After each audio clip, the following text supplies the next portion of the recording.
हम आप लोगों को एक सावनी गीत सुना रहे हैं। अच्छा लगे तो लाइक सब्सक्राइब कीजिएगा।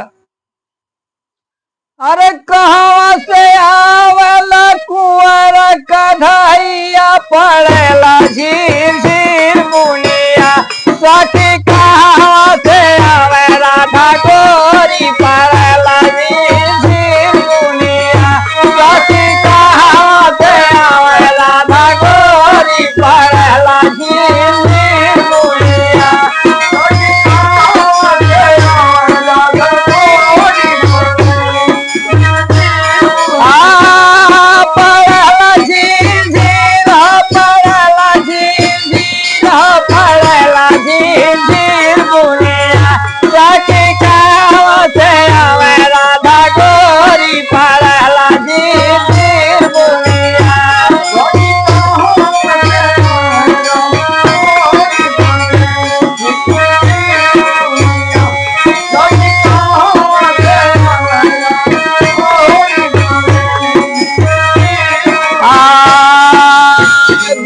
से आवेला कुंवरा कन्हैया पड़ेला झीर झीर मुनिया,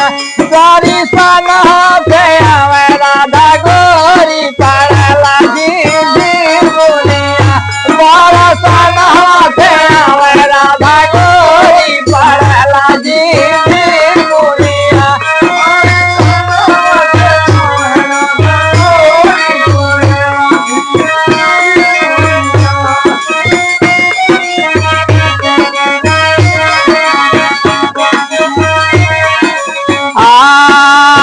कहाँ से आवेला चनना फलाना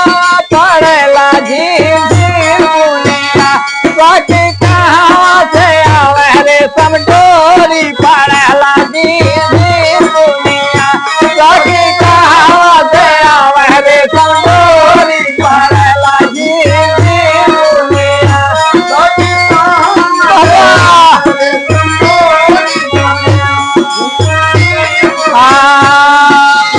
गुप्ता से आवेला चनना फलाना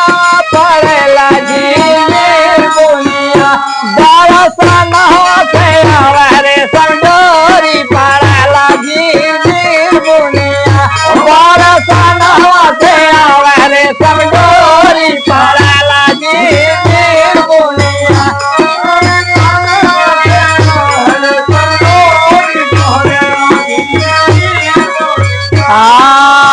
कहाँ पे होत बजा सावनी कजरिया पड़ेला झीर झीर मुनिया, सखी के हो गावे झूमा के कजरिया पड़ेला झीर झीर मुनिया, सखी के हो गावे झूमा के कजरिया पड़ेला झीर झीर मुनिया, सखी के हो गावे झूमा के कजरिया जमुनी मरुई कोचाई में सावनी कजरिया पड़ेला झीर झीर मुनिया, नंदीला सहरम हरिचन के कजरिया पड़ेला झीर झीर मुनिया, नंदीला सहरम हरिचन के कजरिया पड़ेला झीर झीर मुनिया, नंदीला